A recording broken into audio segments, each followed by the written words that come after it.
Hey everyone, my name is Shweta Sharan. Welcome to another Facebook Live. I am really excited to be at Buddhi School, which is a progressive school in North Bangalore. I am here with Seema Rao, who's the director of Buddhi. She's also one of the founders. Seema, it's great to be here. I'm really excited to be at Buddhi. And a big hello to all our viewers, especially our viewers from New Zealand. Pratima Rao, one of our co-founders, is from New Zealand, and there's another connection that New Zealand has with Buddhi. So we will come to that later. I'm really excited to be here, Seema. Thanks for making the time to talk to us on Facebook Live. Yeah, and everyone who's tuned in, please do post your questions. Anything you want to know about Buddhi, please do so. First off, Seema, I just want to know, can you tell me a little bit more about Buddhi? Because a lot of people have heard the name. They are familiar with the school's name, but they, what is the approach that you follow? What is the philosophy that you have as a school and your approach with your students? First of all, thank you, Shweta, for organizing this for us. We've been wanting to go live forever, and it's finally happened. And like Shweta says, I know there's a lot of curiosity about us. I've perceived that too. We all at Buddhi have perceived that, and which is what makes the event all the more important and significant to us. First of all, I'd like to talk a little bit about our vision. Our vision is about offering education to children in a very personalized manner, very individualistically, and that's why our logo, the motto of our logo,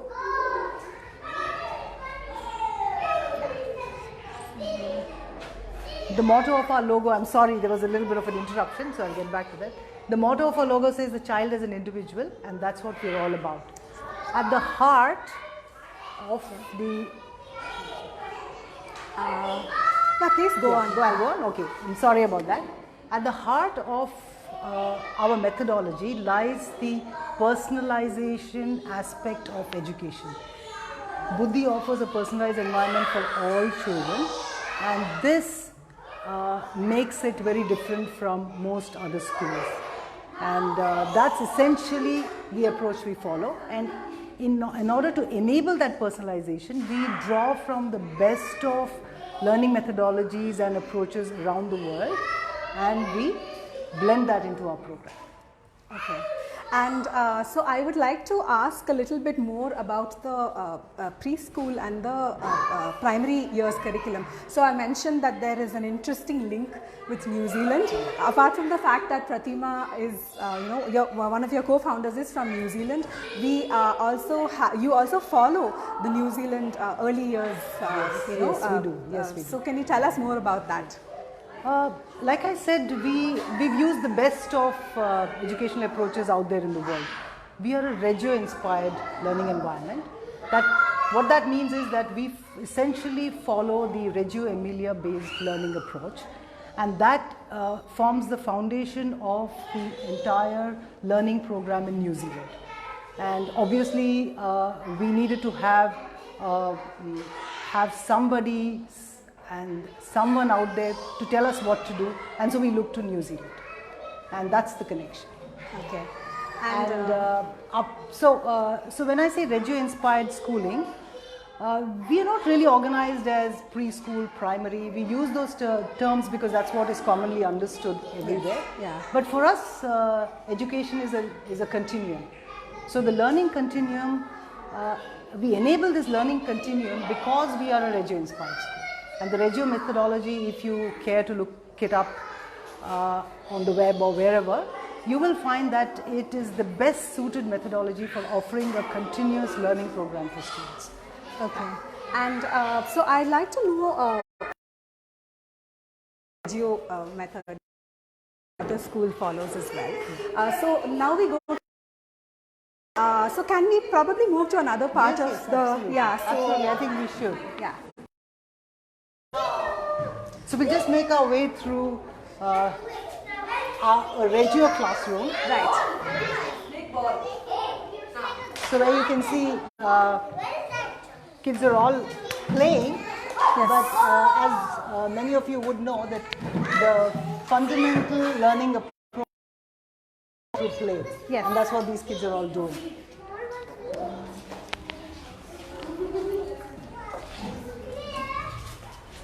And essentially, the play happens in our early learning environment through a theory called loose parts play. And that's been proven worldwide to be the best possible play-based learning theory and approach. Right. And that's what we use here. So we'll go to the inquiry room. So now we're walking into a room that we call the inquiry learning room. Right. And this is where our children learn sciences through the process of inquiry. Yes. And through investigation, through questioning, through exploration, and through discovery. So we don't have a standardized curriculum or a standardized syllabus for science, but all topics are learnt by children through the process of inquiry. Okay. And what you see around is their work, Right. entirely their work, and where the inquiry led them. Yes. Okay. And yeah, I mean, it's interesting because I remember when I first came to Buddhi, it was part of a career program that we were, exploring here. And so one of the things about the program is that we did an analysis of all the students, what their strengths were. Something really interesting about Buddhi was that almost every student scored very high on the intrapersonal skill, on that level. So it was very astonishing because it was, they had other skills that they, displayed, but it was really interesting to see that the intrapersonal skills of students was really very strong. So that's interesting, I think, it says a lot about the approach and how you, help them. Yeah, you're absolutely right, Shweta, because that's one of the things that happens in a student or a child-led learning environment. And that's the very reason why we don't have a standardized curriculum or a syllabus in our school right up to high school. Right. That's because that's how we can give ownership of learning to children. Right. And the moment children start learning the way they want to learn, what they want to learn, how they want to learn, Right. they become very empowered. And that leads to the higher levels of interpersonal development, intelligence, awareness, whatever you may call it. Right. Okay. And it's all because ours is an unstructured learning environment. Right. Okay. Okay. And so I'd like to know a little bit more about the middle years, the middle school. Maybe we can just... Yes, we can make our way up. Yeah, yeah. It's pretty exciting to explore a school on video. So Nice too. what happens is after children have gone through the primary years, learning in the unstructured approach and in such an open environment, when they move to middle school, we now have to offer them some sort of framework to organize their learning Right. in a more formal fashion. Yes. So for that purpose, we have used edXL's lower secondary curricular framework. I call it a curricular framework because it's not a syllabus. Okay. And it's not prescriptive. It's just a bunch of specification that tells us what typically students at that age would be best suited to learn. Right. And so that we use that, our teachers use that as a framework to guide children to learn the very same topics and subjects, if you can call it that, in the early years in an organized fashion and get a little more formal before they move to high school. Right. So if you care to look at the framework, Yes. curricular framework online, on their Excel's website, you will find that it covers almost everything that every other syllabus in the world offers, Right. except that it doesn't prescribe a standardized way of teaching it. Right. And that is done by our teachers, Okay. based on each student's readiness, interests, levels, abilities, and again it becomes very individual. Yes. And so you want to move into Yes, the arts room? let's go to the art room. So this is the art studio, right? So we are in the art studio now, and art is an essential part of learning in this approach, because that's what allows children to be very creative and take it the way they want to.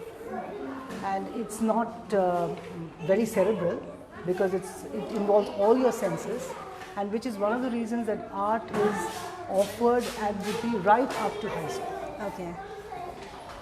And it, again, like with all other areas of learning, it is also self-driven, and the focus is more on children's originality, creativity, and aesthetic development, rather than an isolated skill. Okay. And so art is something that all the students experience and enjoy, right?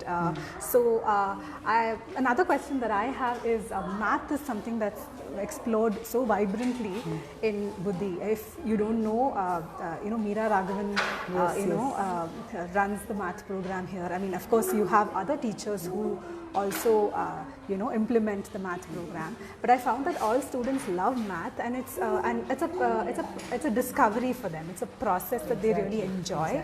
And so can you tell us if there's anything else that you've explored in a similar vein, in a similar fashion?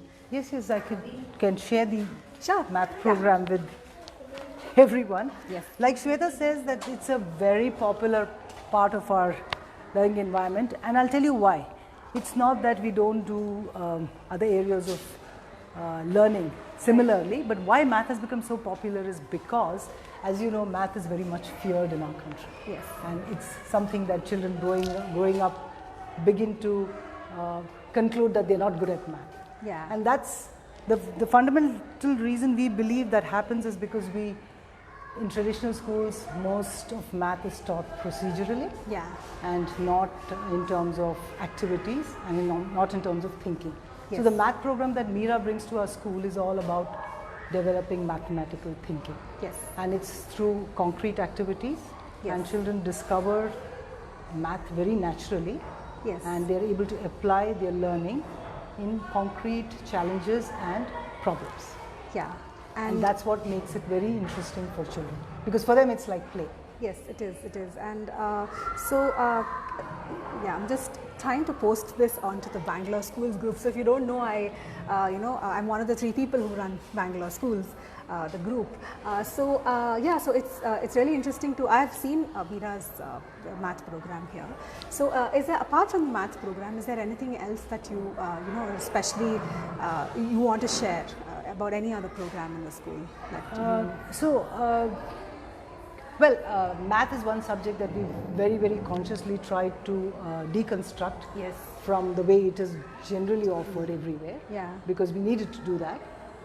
We've also done that with science, we've done that with social studies, and we've done that with literature.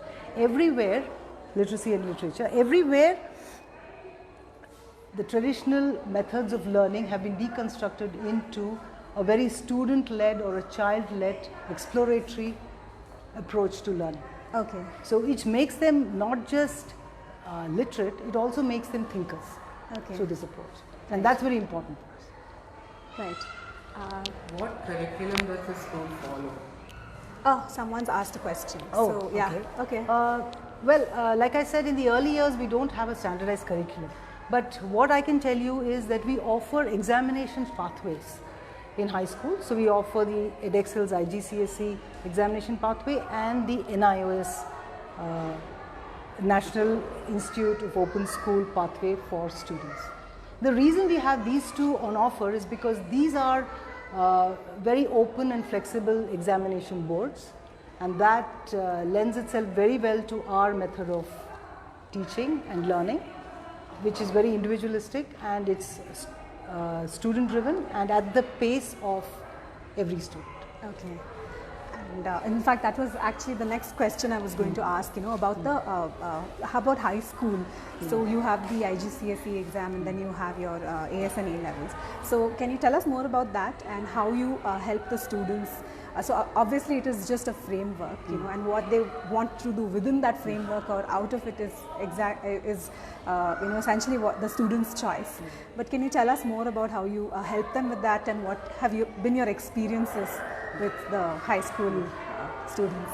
See, one of the main reasons why we chose to go with IGCSE and NIOS is because, like I said, it offers a lot of flexibility. And unlike the other national boards, which is ICSE and CBSE or the state boards, it's not, how should I say, it's not fixed. Yeah. These two are open examinations. Right. So students can choose to take the exams the way they want to do it, Okay. at their own pace, and build their own calendar for examinations. There are multiple examination points in a year. So, for example, a student taking 6 credits or 6 subjects, depending on whether they're taking IGCSE exams or NIS exams, can Right. actually plan the entire examination schedule for themselves, spread over the multiple examination points. So they don't need to take all 6 subjects at one time.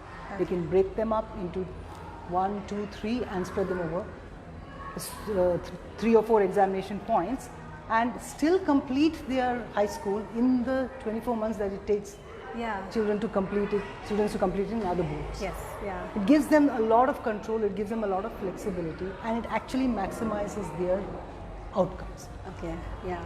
I remember I did an article on a gap year, gap years that students take. So it is an interesting way for them to step back and reflect, and you know, and then approach whatever exams they want to take with a lot more, I think, a lot more perspective. Yes, exactly. So, yeah. And especially in an environment like Buddhi, when students come up to high school, they are already so individually focused, and then they are looking at their goals and their wishes, so to speak, educational desires, that of asking them to do a very fixed sort of program doesn't really work. Yes. But this gives them a lot of flexibility to even focus on goals outside of an examination. Okay. So if they want to pursue and develop their talents outside of an academic perspective, they can do so with such an examination system. Right, yeah. Because they can then, they have all the control. Yes, yeah, they do. To achieve multiple goals and not just an academic goal. Absolutely. And so I'm just, if I'm looking at my phone camera, please excuse me, it's because I'm looking at questions that people are asking. So I just wanted to ask, so maybe we can walk on, towards and the then lab. I can ask you my next question. Yes, sure. I really like the natural light that comes,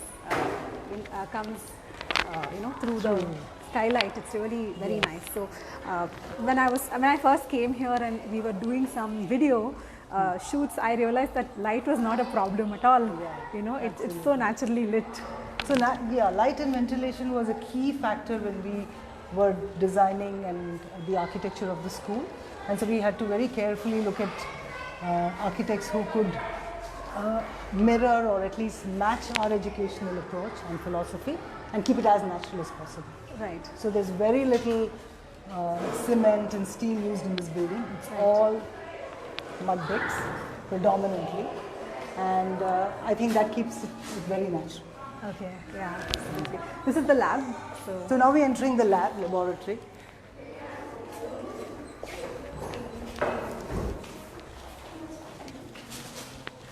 So yeah, Venus.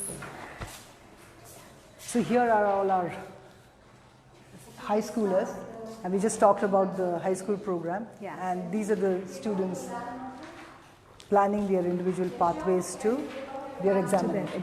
And many of them have also other goals, and they are pursuing sport and performing arts, etc., alongside their exams.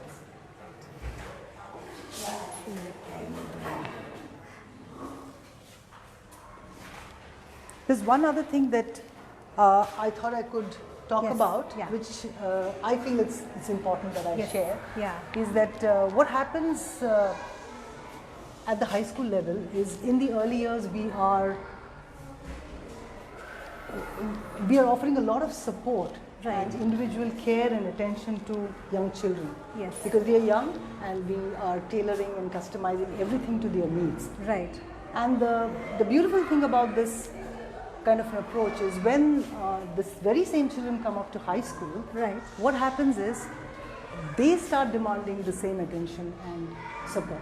We Right. don't have to offer it. So the Right. entire process is flipped in high school. Right. So rather than we running after them to ensure that their needs are met, the students in turn come to us Okay. asking for that kind of attention. Right. And that in turn allows us to demand a lot of participation and involvement from them. And this symbiotic relationship between the teachers and students in high school makes it possible for them to not only achieve what they set out to do, much more. Right. And they become really very productive and really very responsible by the time they exit high school. It's Right. because they have been doing everything themselves. Yes. The learning is in their hands. They're able to give it to them because Yes. they're ready. Yeah, yeah. And another question that I really wanted to ask was, Buddhi, in its website, Buddhi calls itself a progressive school.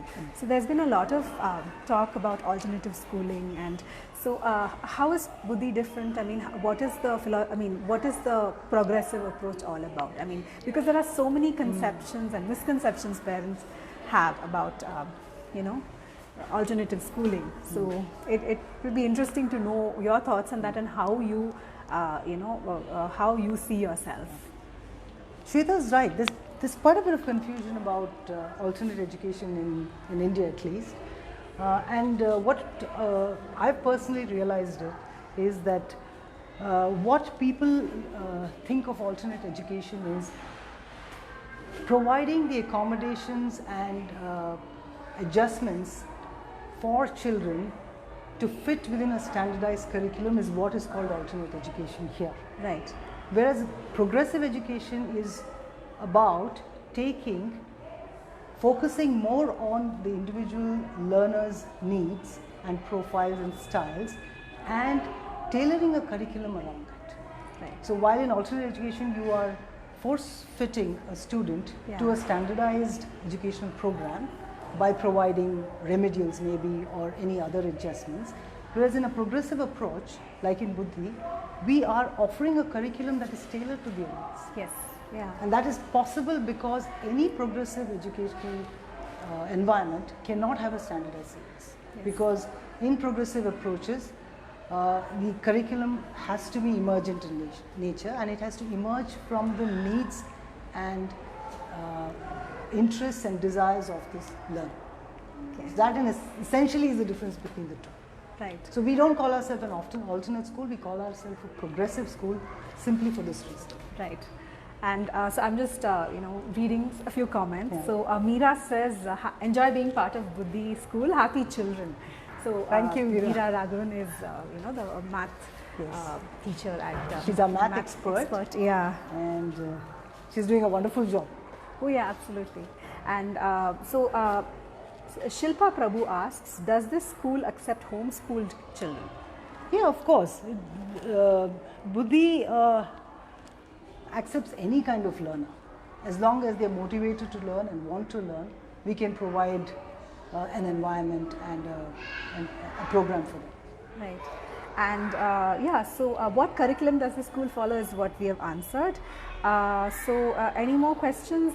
So maybe I have a few of my own. So what is the student-teacher ratio like at school? See, typically being such an individualized learning environment, we should obviously not exceed a learning group beyond 10 to 12. Right. So typically that would be the ratio. Right. Between a teacher and a student. And again, we don't have classrooms, we don't have grades. Right. We have, let's say, learning groups based on what activities and what topics and what kind of learning or what subjects the students are learning.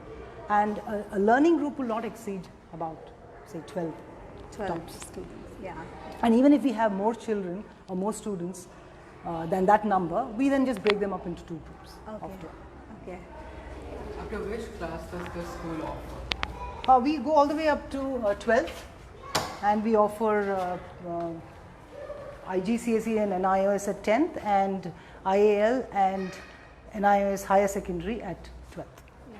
It's interesting that you have those choices, you know, because these are both very progressive and very, you know, really promising curriculum. Yes, I think they are the curriculums of the future, and I'm pretty sure that all curriculums will have to adopt these styles and change, because that's what's the need of the new generation of learner. Right. I don't believe, not just think, I don't believe that any young person wants to learn in a fixed way. Right. With so much available to them at their fingertips, they want to control their learning. And I think that's how it should be. Yes, absolutely. And so this is the library. The library is always my favorite space in any school that I visit. Yeah, I mean, the final question that I have for you before we, you know, see if there are any other questions from the audience.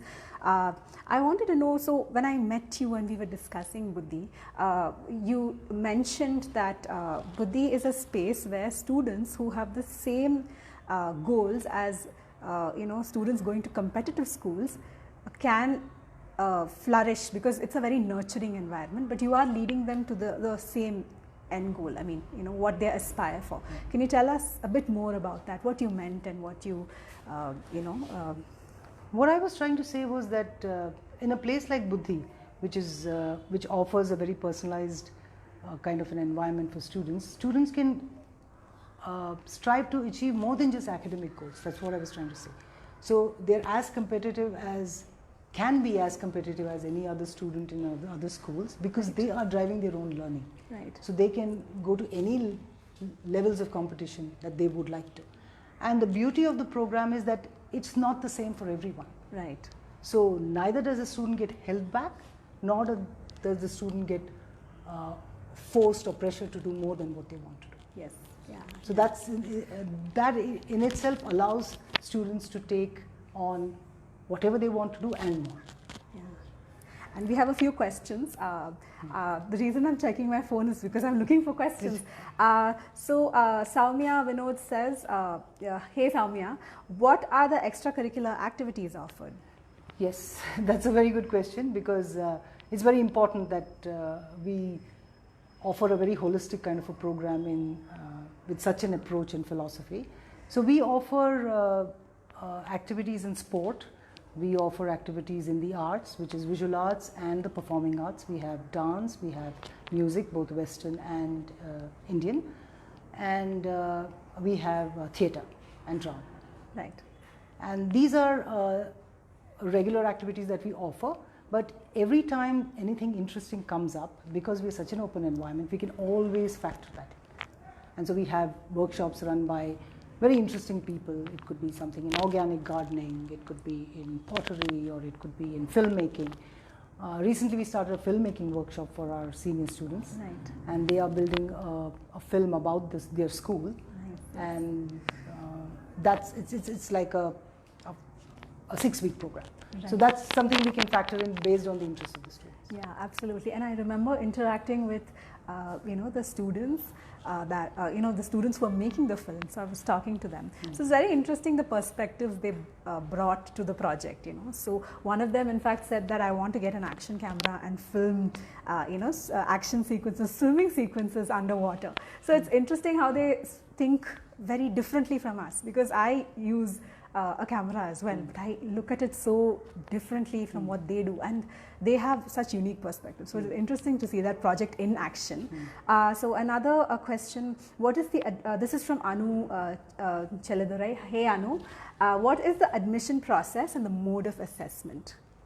So well, I think there are two admission questions. process is pretty straightforward. Right. It's like, again, because we are so individualized, we meet the parents and the children, and it's very important for us that the children or the students like this environment more than we like them. Right. So that's essentially what forms our admission and process. Yeah. So even if parents like the school very much and we like the student very much, it doesn't work until the student himself or herself also likes us. Right. So we go ahead only if that happens. Okay.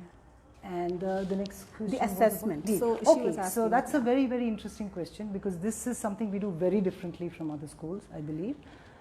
In the early years, we have no assessment. Okay. And there is a reason for that.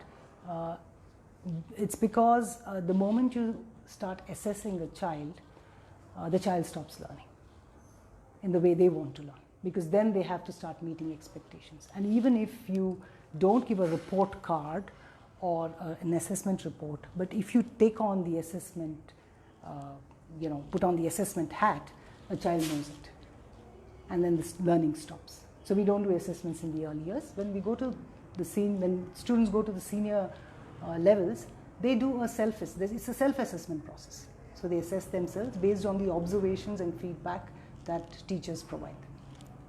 And those observations is what we share with parents. Okay. And of course, in high school, there really is no need for us to assess, because the examination boards do the assessment. Pretty much do it. That's what counts. Yeah. And so Soumya asks, what are the language options that you offer at school? In the early years, we take them through Hindi and Kannada, they are Indian languages, and in middle school we offer French as an additional language. We haven't offered anything else because nobody has really asked for it. And these are all electives in the curriculum in high school, in their syllabus, so we can always bring in other languages depending on what students want to learn. Okay. And so Srividya Srinivas, hi Srividya, what does 11th standard and 12th standard offer? How are they different from regular schools? They're not very different in terms of curriculum. We offer the NIOS and EdExcel IAL, that is the 11th and 12th board exams. But the way students learn perhaps might be different from other schools, because it's tutorials on demand. Right. What we find in our environment is that students become so independent and so individualized that boxing them in a classroom really doesn't make any sense. Yes. They really clearly know what they want to learn, and they are all self-driven learners, so a lot of the content and the material they master on their own. And when they need help from our tutors, they come and schedule those sessions with them. So it's very much on demand.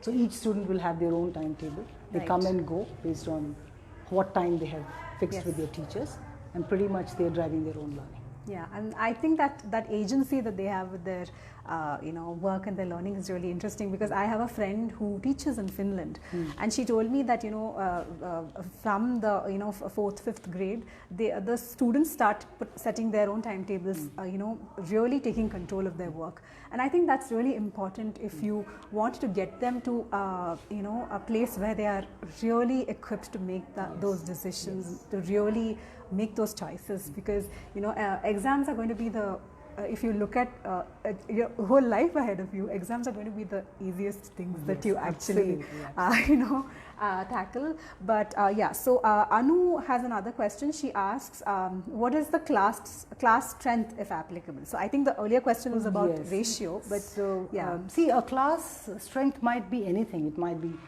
10, 15, 20. It doesn't matter to us, because when we are addressing actual learning, the group sizes will not be more than 10 or 12. Right. So you might have let's say a high school class of 25 students, but all 25 are not going to be put into one group to learn one subject or one topic. We would then break them into smaller groups of say 8 to 10, again depending on their levels of learning, where they are in the curriculum, and how they like to learn, their learning styles. We take all that into account and form groups, and no group will be more than 8 to 10 students. 8 to 10, okay. And so she has another question, just from my understanding, for admission, is it a one-on-one interaction? I mean, do you have any writing, like conventional schools I would assume have a screening process. I think this is allowed beyond grade 3. I think below grade 3 it's not. But she wants to know if I'm assuming it's across grades or if it varies. Yes. It's exactly what she said is right. We do a kind of an interaction with the student. Right. Like I said, because it's very important for us that the student feels comfortable and likes the environment and likes the interaction he or she has had with our teachers. Right. We would do that. And definitely no writing or reading if the student doesn't want to do it. Right. It really depends on the interaction between the student and the child and the teaching community. How it goes, it varies from. So if a child is very interested in writing, of course, they would share that strength. And if someone else is interested in something else, they would share that strength. Right. So it's very dynamic. Very dynamic and I think subjective. Yeah. And it's all student focused and child centered. Right, yeah, absolutely. So I don't think we have any other questions.